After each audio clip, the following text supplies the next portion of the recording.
Just been on radio there, coming to work. I think it's in London or some big city. There's some group, a new group of people that are so triggered by...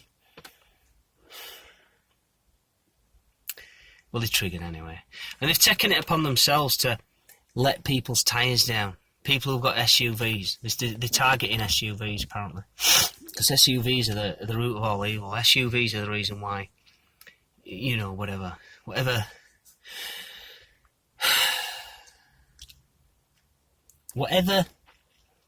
these people are upset about, they've targeted SUVs. They've just decided it's because of SUVs. SUVs are polluting, you know. It's just, we need to put a stop to this. So they're letting tyres down. It didn't go into... massive details, other than to say they'd had people coming out of their cars and finding the tyres flat, and there's a note left under windscreen wiper: your car, this vehicle kills people, or, you know, some such some perceived problem with an SUV, so we'll let the tyres down. And then they mentioned, you know, owners of SUVs have taken to social media, you know, and the police have asked people to register these problems with them. I think that's a veiled suggestion as to, please don't be taking things in your own hands. Please don't be launching some vigilante craziness against this other group of people who are... Well, they've got the wrong end of the stick, really, haven't they? And the thing that occurred to me is letting somebody's tyres down. A few different ways to let somebody's tyres down. You can, you know, unscrew the dust cap off the valve there, press your little thingy in the middle, and let all the air out. And in doing so, those tyres can be reinflated. And that's not an inconsiderable amount of fucking inconvenience for the owner of the vehicle. You know, you've got to put some air back in your tyres. If you happen to have a stirrup type bicycle pump in your car, you can put air back in a car tyre. But having put air in car tyres using a bicycle pump, not a handheld, a bicycle pump that sits on floor, having done it myself, I can tell you that it takes for ages. Probably that quarter of an hour a tyre for a flat. Well, that's your first tyre. I mean, you'd be fucked after that. Yeah. By the time a tyre looks flat, it's like, that's going to need a lot of air putting in it. Yeah. Anyway. But I'm fearful that that's probably not what's happened. I'm fearful that this group of self-appointed eco-warriors, whatever they see themselves as, probably, you know, they're probably puncturing the tyres. Awesome. I mean, if that's the case, then they're kind of on thin ground, just letting air out, so you've got to put some more air back in. You know, why? What's that doing but getting somebody's back up?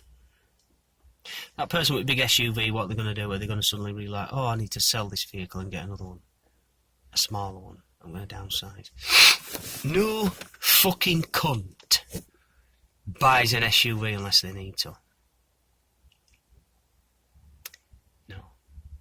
We're all scurrying around in little cars. Petrol now, today, on the 9th of March 2022, is £1.75. Well, diesel, I beg your pardon, is over £1.70 a litre. Yeah, £1.70. It's £1.77 at the Shell that I drive past. £1.77 a litre.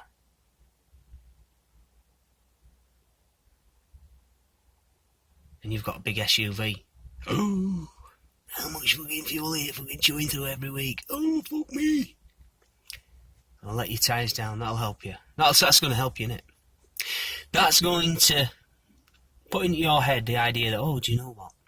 I think I maybe should think more about the environment. No.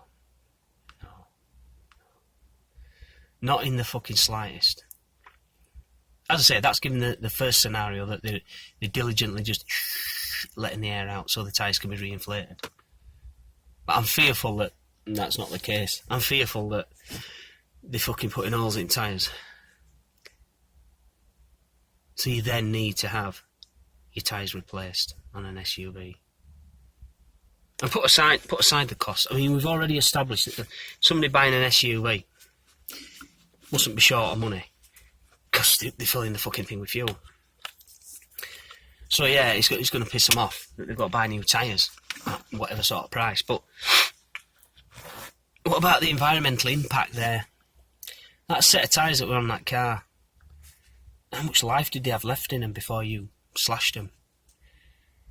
Because once you stab a hole inside of a tyre, in the tyre wall, you can't repair it, and that's not a repairable fault. If you get a nice little hole, like a screw, through the tread, most of the time you can patch that.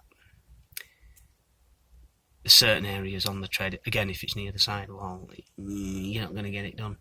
But, you know, I suspect a lot of these tyres have probably been slashed. I just feel it. Kind of feel it in my water. So you've created the necessity for somebody to buy 4 new tyres. Bit of an own goal, that, really. You've got somebody there who's got a massive car that's just gobbling through fuel at £1.70 odd a litre. Praise be. Just think of all the money, all the fucking tax that person's putting into the economy. £1.70 a litre. So over 60% of that just straight to government. Straight to Rishi Sunak. And you've stopped, no, we'll put a stop to that. We'll stop that person using that car. No, you're just going to piss them off. Crazy. Absolutely crazy.